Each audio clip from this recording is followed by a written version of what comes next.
تورکیا و قەندیل لە ڕێگەی درۆن و کڵاشینکۆفەوە پەیام ئاراستەی یەکتر دەکەن. ئاماژەکانی پشت هێرشەکەی سەرەنقەرە چین. ئایا قەندیل هێشتا دەتوانێت ئارامی تورکیا تێک بدات؟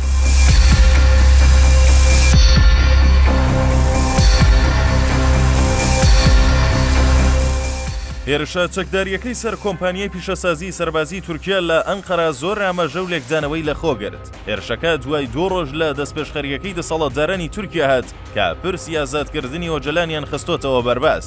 وروژاندنی پرسەکەش لەلایەن دەوڵەت باخچەلی نەیارە سەرسەختەکەی کورد و ئۆجەلان هێندەی دیکە گرنگی پرسەکەی زیاتر کرد.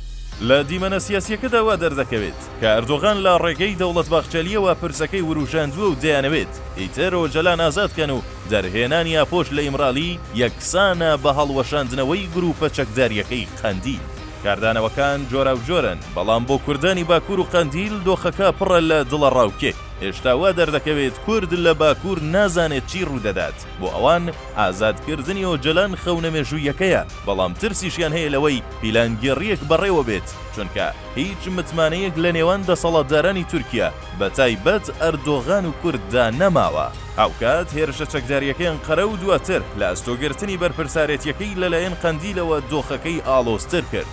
هەرچەندە تورکیا لە تۆڵەی هێرشەکەدا زنجیرەیەک بردومانی لە کۆبانیەوە تا شارباژێر کرد، بەڵام هێشتا دڵنیا نییە کە پەیامی قەندیل چییە بۆ دەستپێشخەریەکە. ئۆجەلان ئێستا لە ناو گەمەکە ژمارە قورسەکەیە. تورکەکان دوای 40 ساڵ شەڕ لەوە تێگەیشتون. تەنها ئەو کەسە دەتوانێت کۆتایی بە شەڕەکە بهێنێت کە ساڵی 1984 دەستی پێکرد. ئەویش سەرکردە زیندانی کراوەکەی ئیمرالیە. کوردیش دوو دڵە لە بەکارهێنانی ئۆجەلان و قەندیلیش هەڵوەشاندنەوەی گروپە چەکداریەکەی بە خەوێکی خۆشی تورکەکان ناو دەبات.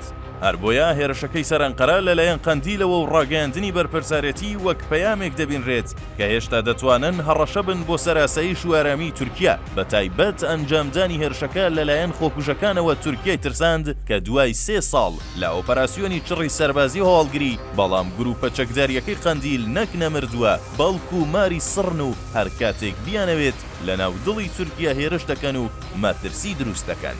هەرچۆنێک بێت دۆخەکە هێشتا لەسەر ئاگرە. دەستوەردانی وڵاتانی هەرێمیش کەم نییە دژی تورکیا و جوڵاندنی دۆسیەکە بە ئاراستەی بەرژەوەندی خۆیان، بەڵام پێدەچێت لە تورکیا خۆناغێکی دیکە دەست پێ بکات کە سەرکردە کوردەکەی ناو ئیمرالی ژمارە قورس و کاریگەرەکەیە و دەبێت ئەو بڕیارە هاوبەشەکەی نێوان قەندیل و کۆشکی جانکایا بدات.